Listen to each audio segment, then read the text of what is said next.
Hello and welcome to today's session. Believe it or not, it is session number 23. I'm so happy to be here with you all today. I, of course, am Mr. Fowler, here as always to go ahead and be your guide as we wrap up this semester, focusing on our text, Ready Player One, and concluding our journey together this semester. I'm so happy that you're here with me today, but let's go ahead and start as we traditionally do with a quick share screen so that you can understand what we're going to focus on today as part of our final question mark Zoom session. That'll relatively be up to you. We'll see how you feel about that. Let me go ahead and use the share screen function real quick. Okay.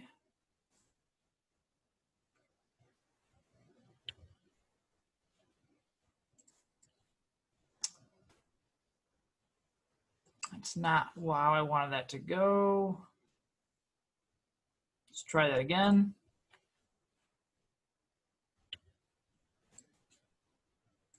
There we are. This is what I wanted you to see. Once again, I'm up here in the upper right-hand corner. Hope you can see me. Let's go ahead and take a look at today's session notes. Hopefully you didn't miss out on the Tuesday session. I really didn't have one because it was a carryover from a week of writing to this final week of revision. So you should have completed, as it says here, peer review number 3 for Tuesday. That's why I didn't have a Zoom session for that particular day.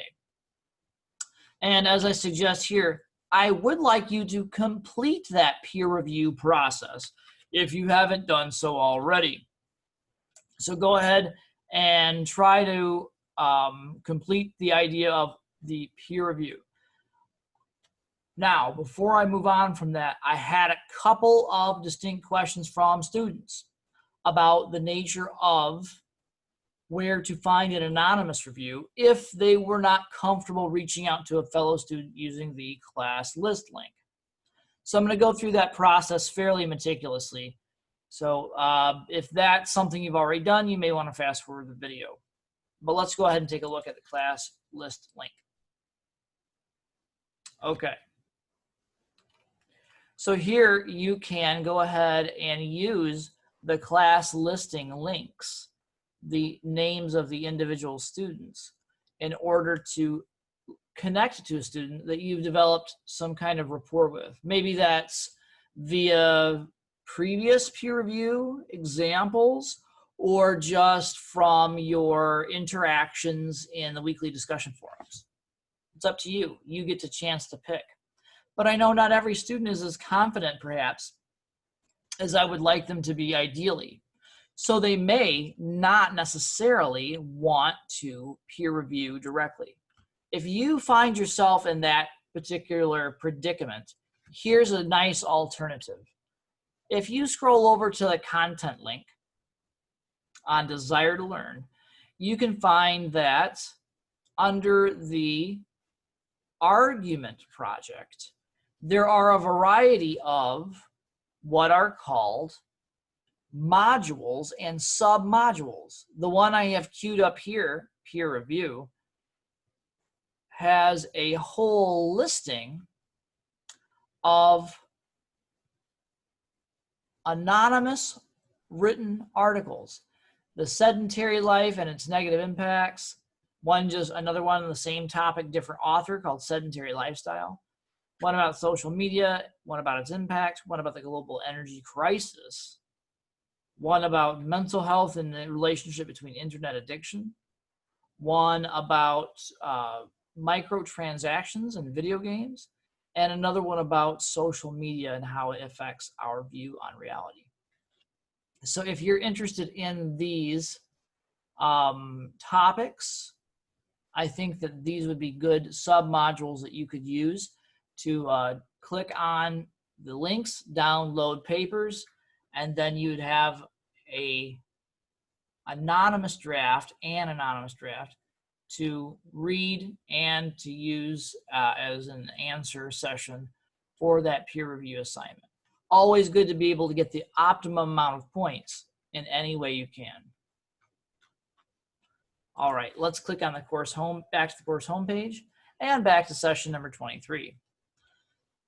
Okay, this is where I would pause if you were fast forwarding. I also uploaded a video, an instruction to watch this called Ready Player One, What's the Difference? Now you probably saw this in the argument section where I was just at. The only reason for this video is to give you a couple of ideas that you could use to respond to this week's final threaded discussion question. There are two. Hopefully some of you already chimed in. I know at least one of you already chimed in earlier this week. But here is the one that this is in reference to. It's labeled as your final discussion forum. And it just asks, if you were to compare and contrast the film adaptation to the novel that we read, what aspects from the film would you modify to make sure it's more in line with the original novel? In other words, what would you change back to the way it was in the original novel? And were there aspects of the film that were added or altered that you actually enjoyed? So are there changes that you think should be kept? I know that's a nice way to sort of think about it. Again, if you have a chance this week to participate in the final discussion forum, I would love to hear your feedback about that. There's also a question that we're going to get into today about H, and that'll be our 9th and 10th final discussion forum for this week. So if you haven't had an opportunity to respond to that just yet, take some time this week and do so. All righty. So that is our review of what has come before this week. Now let's get into the preview. We, of course, are in the midst of our Zoom meeting, and I'm going to cover some of the elements in the grade justification letter assignment, including one important change. And then, of course, after this is done, today's a great time to complete the final threaded discussion response if you haven't done so already. Okay, for next time, this week, if you haven't already done so, go ahead and finish Ready Player One, reading chapters 33 through 38, the final 5 chapters of the book. Okay, let's get into this meeting, and I want to begin with a couple of questions for you. All right, number one is, what about these Zoom meetings?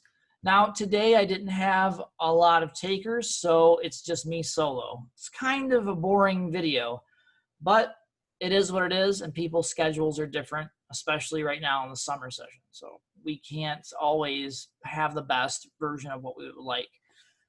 We just have to work with what we're handed on occasion. So my primary question for today for you as a group of students is, do you want one more Zoom session on Thursday? Do you want to kind of come back together as a group and meet, or even just have me post a goodbye video of some type or other? Let me know using your student email. Just give me a quick email. It doesn't have to be very complicated, saying something to the effect of, hey, Mr. Fowler, it'd be nice to have some sort of final reflection video. Or I've got some lingering questions before class ends on Thursday. If that's the case, before class ends on Friday. You just let me know, and we'll work it out based on your responses, or in case there are a lack of responses, you'll just be solo. All right, so that's one question. Question number 2, have you gone over the essay rubric, the final assignment rubric for the grade justification letter? If the answer is yes, and you don't have questions, you may want to just wait a few more minutes. But if the question is no, then you'll probably want to watch until the end of the video. So let's go ahead and take a look at that right now. Again, share screen. Here we go. So this is your final task for the semester. If you've already done the peer review activity, then this is the last component that I'm asking you to complete. This is, as it says, a 7% increment in your grade. So it's not a huge part of your overall grading score, but it does count as your final exam. And it's a grade justification letter. That's where you look at your extant grade at this point in the class, which is why it's important for you to complete the peer review so you have an accurate and complete reflection of that grade in order to answer some questions. Now, one thing I do want to point out is right here. I made a mistake earlier this semester. So last week when I was contacted by my department, they explained that they needed the grades for the class to be processed on the 31st, Friday, by 6 o'clock in the evening. That still gives us a lot of time, but originally I had intended for you to turn it in because I thought grades would be due the next day on Saturday by noon. That was a miscalculation on my part, and I'm the sole entity responsible for that mistake, so I apologize.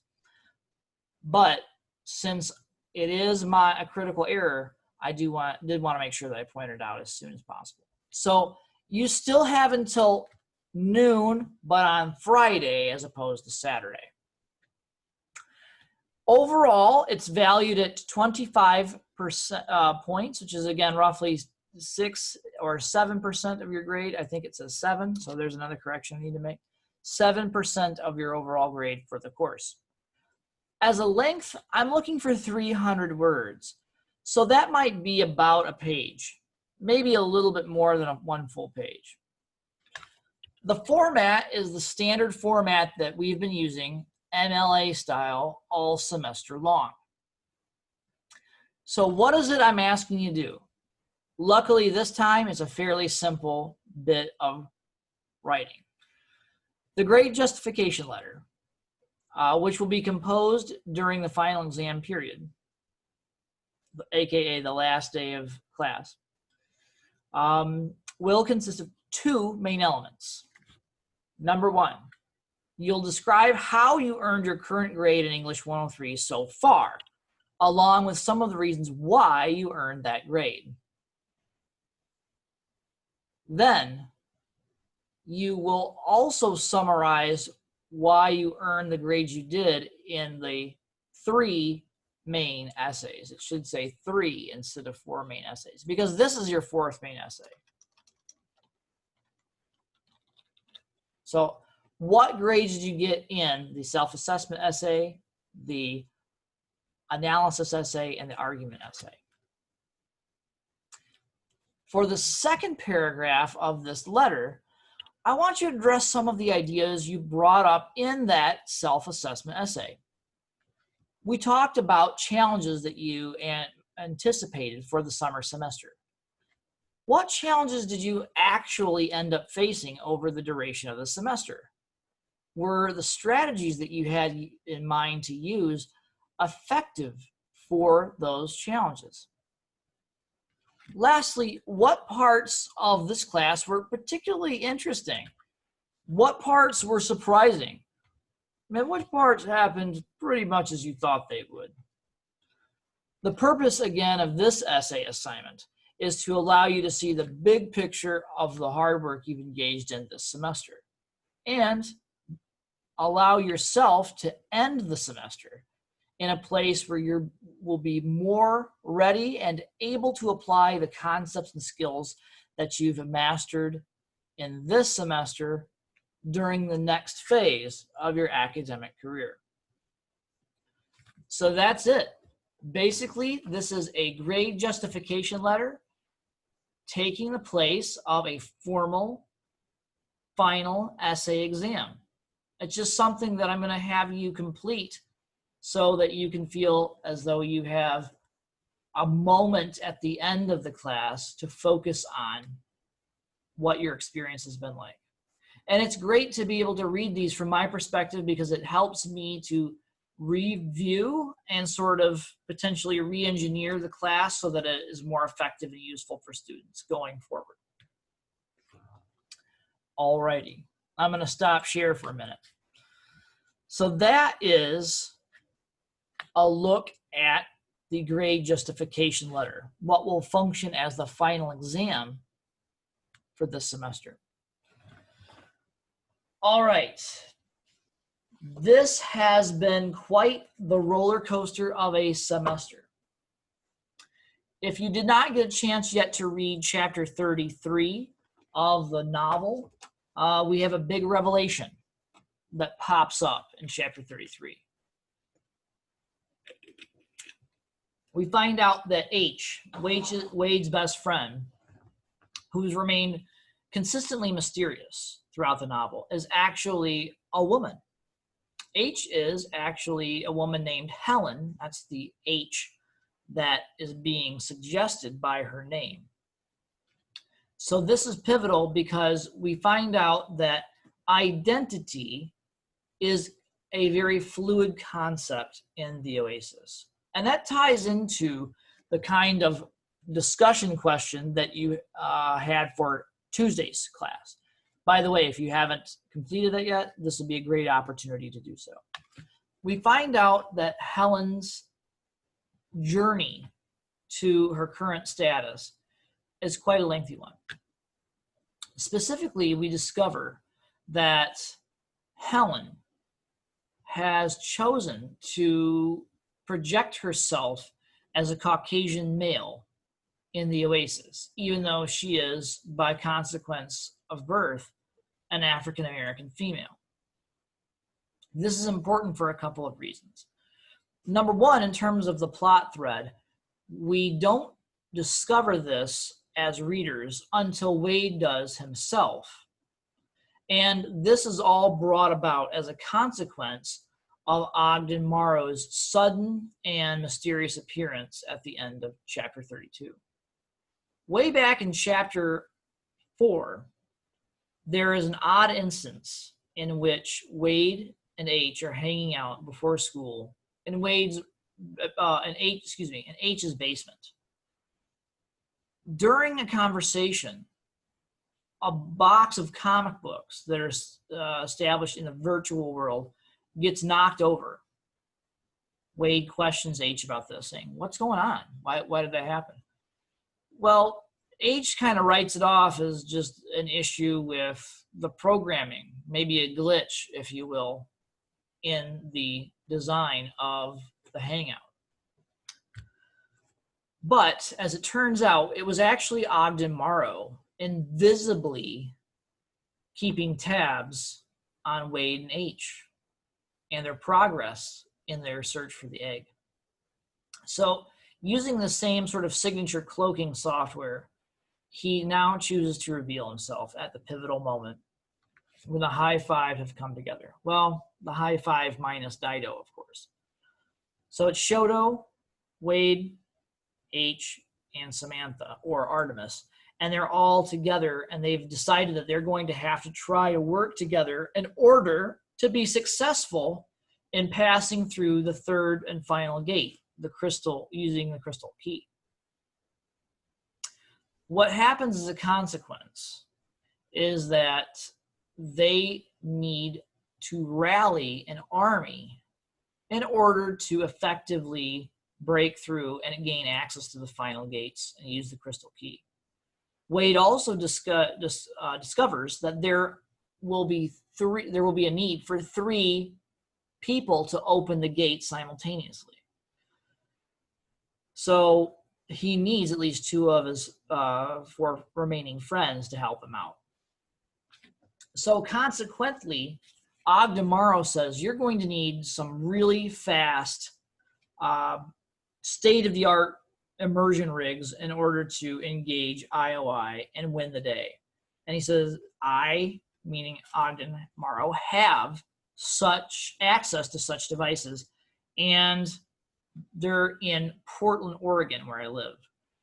So there's going to be a certain amount of commuting that needs to take place.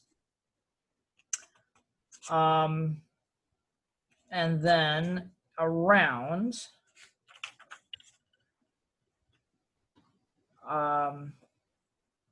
page 316, we find out that H has decided he can drive because he is in a mobile RV, and he's driving from one place to another, and he needs to pick up Wade. And when they meet face to face, Wade is kind of surprised to find out that H, his best friend, is actually female and that she's African American. Now, this doesn't bother Wade in any way, but he is, I think, understandably curious. And sensing this level of curiosity, we get to find out a lot about H's background. So we find out that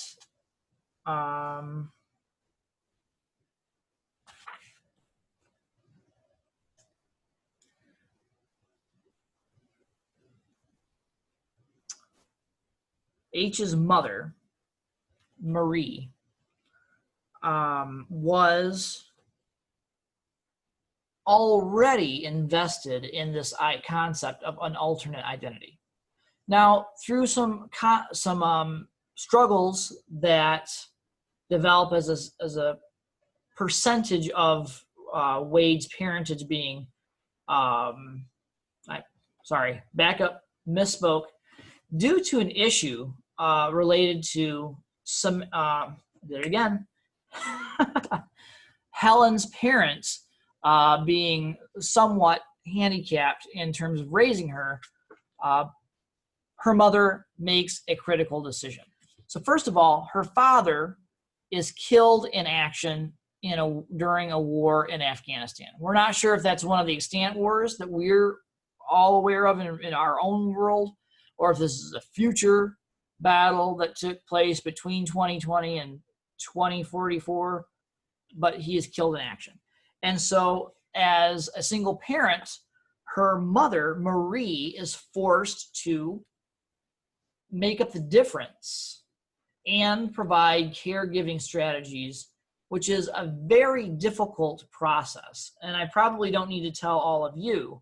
Some of you may have been raised in a single parent household or maybe single parents yourselves, but it's a difficult issue to deal with. And you need any kind of support and stability that you can in order to make sure that you do the best job of parenting that you are able to rise to. As a consequence of that, Marie decides that she will be apt to receive better opportunities and pursue more of her own interests by portraying herself as a white male, because she reasons that in her experience, white men make more money, they're given better opportunities, and she knows that she's just as capable as any of these white men, but that her appearance, even in a digital realm such as the Oasis, may limit her opportunities. So she uses this opportunity to mask herself and appear as a white male. She encourages Helen, her daughter, H, to do the same thing. But ironically, as Helen develops as a person unto herself, her own attitudes, ideas, and perceptions, she discovers that her sexual orientation is not aligned traditionally with her gender. So she says that she has decided to become a lesbian. So she joins the LBGQT plus community. And this is unfortunately very upsetting for her mother. So her mother ends up disowning her, and she essentially becomes homeless.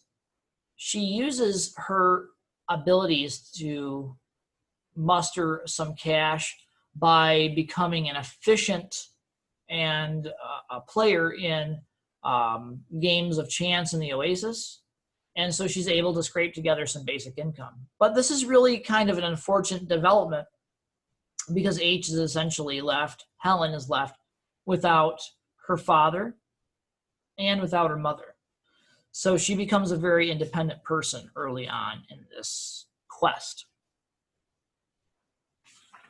As a consequence, they travel to the airports in Ohio, and they are flown in a plane, thanks to Ogden Morrow, to his compound. When they arrive, they find out that Samantha, or Artemis, is already logged into her immersion rig. Remember that she flew out of an airport in Ontario, Canada, where she lives. So she's already sort of at odds with Wade. She still doesn't want to see him because she does not know that he has found out about her physical anomaly, the port wine stain or birthmark on her face. Even though he sent her an email to explicitly explain that he knew, she didn't respond to that email, and she didn't want to talk to him face to face. We do get to meet Sho, who has been flown in from Japan, and so there's a little bit of a sort of reunion there. From this point on, they're hoping that the message Wade left for the other Gunters to assemble as an army to confront IOI will pay off, but we're not at all sure that that's going to happen. There's a little bit of information about why the Morrow and Halliday relationship sort of severed. And it may have been due to a crush that Halliday had developed on a former member of his Dungeons and Dragons group named Kira. That Ogden actually had some kind of relationship with and eventually married. He explains that he doesn't know what lurks behind the final gate, the crystal key, but I think that's part of building some suspense that our author, Ernest Cline, wants to make sure he gets in before things wrap up for his novel. So the battle for the Oasis begins in chapter 34. This is kind of a cursory piece. It's just a lot of action and sort of fun. You go ahead and read that. It's pretty interesting. Sorrento, of course, famously shows up in a Mechagodzilla suit. He sets off a bomb called the Cataclysm, which essentially kills every player, including himself, and forgoes the opportunity to investigate what lies beyond the crystal gate. But if you've been watching the Zoom or you've been reading along, you already know that Wade has earned an extra life coin by beating Halliday's old score in Pac-Man. So he's actually able to continue the quest using his extra life. From there, he has another 3-part challenge that he must complete. The first thing that he has to do is beat the high score on a very difficult video game called The Tempest, just Tempest for the Atari. Really tough game, but he's able to get some coaxing through his earpiece, and it's actually Artemis who walks him through the process to defeat the game. Once he defeats Tempest, a portal opens up in the cabinet. He goes through it, and he ends up in Monty Python's and the Holy Grail. Monty Python and the Holy Grail. Another flick sync game. And if you remember back to the early chapters on Planet Ludus, we know that Wade takes his whole sort of character and name from this game, from Arthurian legend, and he goes through the film without a hitch. He's seen it so many times, he is able to complete it without question. And then that was the end. Halliday's Easter egg remains hidden. He figures in this room that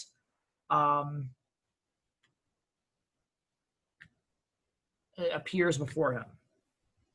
Okay.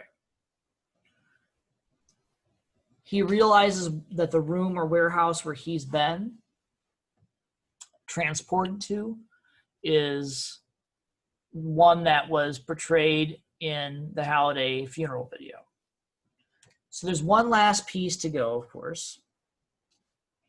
He has to log in, and he deduces that Kira is the key. Even though she married Ogdemaro, he had such a crush on her and a fascination for her that he sort of obsessed about her throughout his life. And that was the missing link, the component that he missed out on.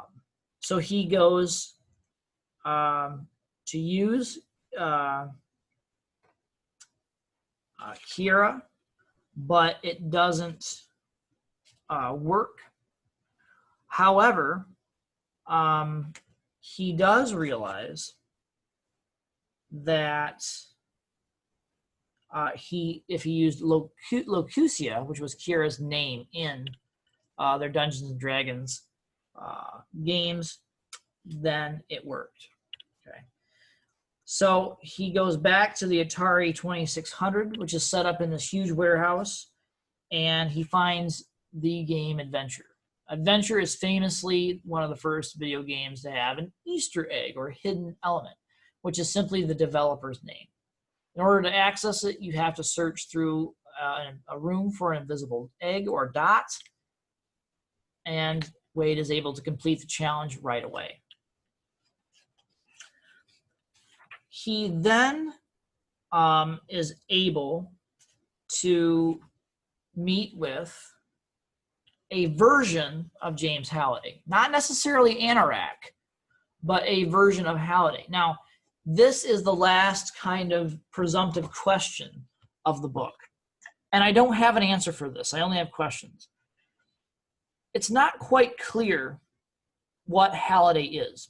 He could be an extant AI or artificial intelligence that's built into the nature of the oasis itself. Or he could have attained something akin to a sort of ghost in the machine effect. In the book, it's very vague.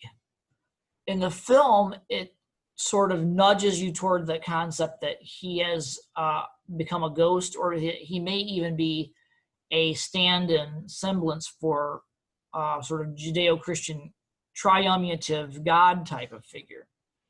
This is enforced by the fact that the younger version appears with him. So you actually have a ghost version, an Anorak, sort of a Holy Spirit type of archetype.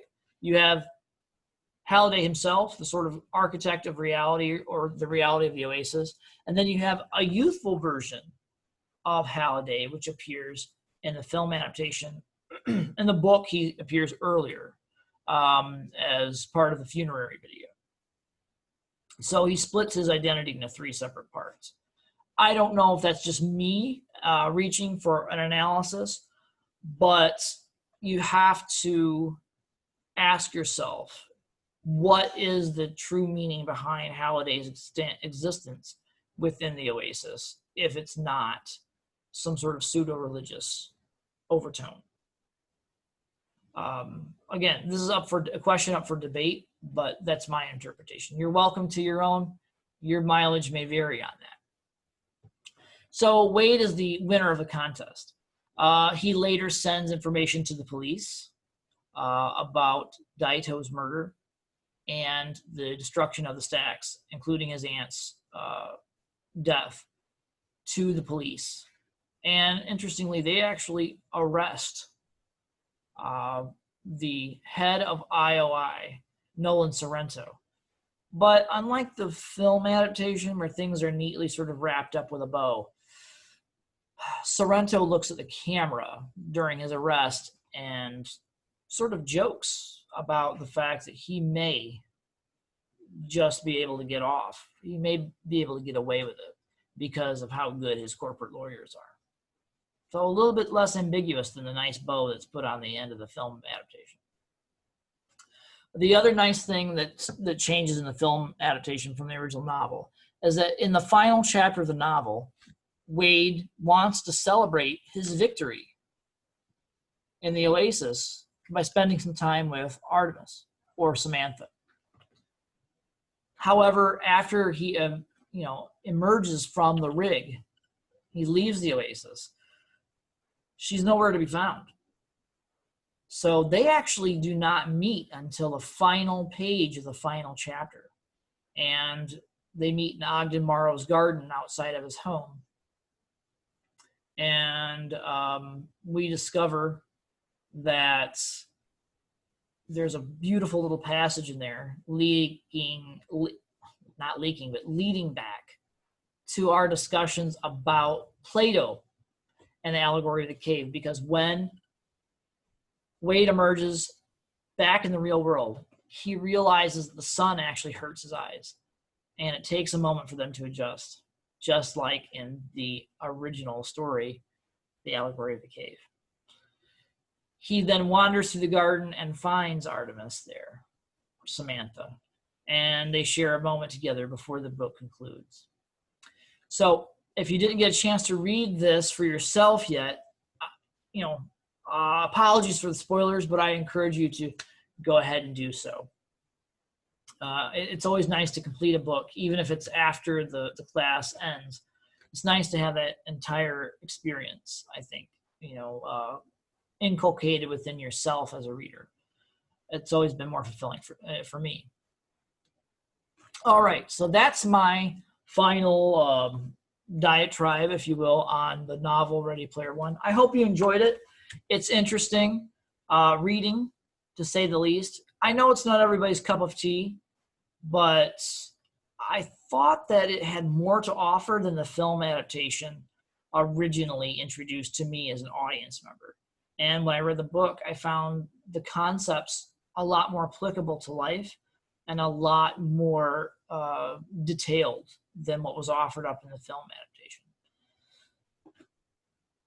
Again, mileage may vary on that concept, but that's why we have our final discussion forum question. What would you keep from the film adaptation? Were there any changes you enjoyed? Alternatively, what do you miss from the book that you think would have made for a stronger film? I'd love to hear your thoughts and comments about that. All right. Thank you so much for your time and attention today. Don't forget that you have 3 chores to attend to as we wrap up this week. Number 1, you should now have the peer review done. So go ahead, and once that's completed, you may begin revising. So revise your final essays if you wish to do so, and send the final drafts in to me by midnight on Friday. Oh, back that up. Midnight on Thursday. Then, if you have a chance, complete the threaded discussion questions from this week. And third, and finally, write up that grade justification letter. Okay. My best to all of you. Have a great day and an even better tomorrow. Take care.